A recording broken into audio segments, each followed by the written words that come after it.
পরিপন্থী। আপনারা দেখেছেন যে তৌহিদ আফ্রিদি ওনাকে এবং তার বাবা নাসির উদ্দিন সাথীকে আজকে 2টি মামলায় সুনির্দেশ দেখানো হয়েছে এবং তৌহিদ আফ্রিদি নিজেও বলেছেন যে এই মামলার সম্পর্কে আমরা কিছুই জানি না।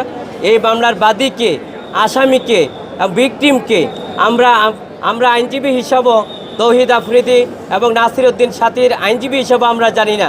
সুতরাং অন্ধকারে রেখে বিচার করা যাবে না, আমরা বিজ্ঞ আদালতে বলেছি এবং তৌহিদ আফ্রিদিও বলেছেন যে আমাদেরকে আজকে অন্ধকারে রেখে বিচার প্রক্রিয়া সম্পন্ন করার জন্য এগিয়ে যাচ্ছে। সুতরাং অন্ধকারে রেখে বিচার করা যাবে না, যা সম্পূর্ণভাবে আইনের শাসনের পরিপন্থী এবং ন্যায় বিচারের পরিপন্থী। আজকে দেখেন এই মামলাগুলিতে হাজির সেলিমকে রিমান্ডে নেওয়া হচ্ছে বাক প্রতিবন্ধী সুলাইমান সেলিম। অন্ধকার রাখা বলতে কি বোঝাচ্ছেন আপনি? দেখেন, একটি মামলা যদি সুনির্দেশ দেখানো হয় তাহলে এই মামলা সম্পর্কে আসামির আইনজীবীকে আমাদের জানার অধিকার আছে।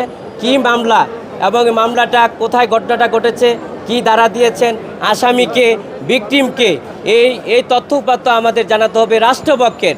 সুতরাং রাষ্ট্রপক্ষে আমাদেরকে না জানিয়ে এবং আমাদেরকে আসামিদেরকে না জানিয়ে শুধু মামলার ক্ষেত্রে তাদেরকে সুনির্দেশ দেখানো হয়েছে, যা সম্পূর্ণভাবে অন্ধকার জগতে রেখে আমাদেরকে এই মামলা সুনির্দেশ দেখানো হয়েছে, যা সম্পূর্ণভাবে আইনের শাসনের পরিপন্থী, ন্যায় বিচারের পরিপন্থী, মানবাধিকার লঙ্ঘিত হচ্ছে বলে আমরা মনে করি।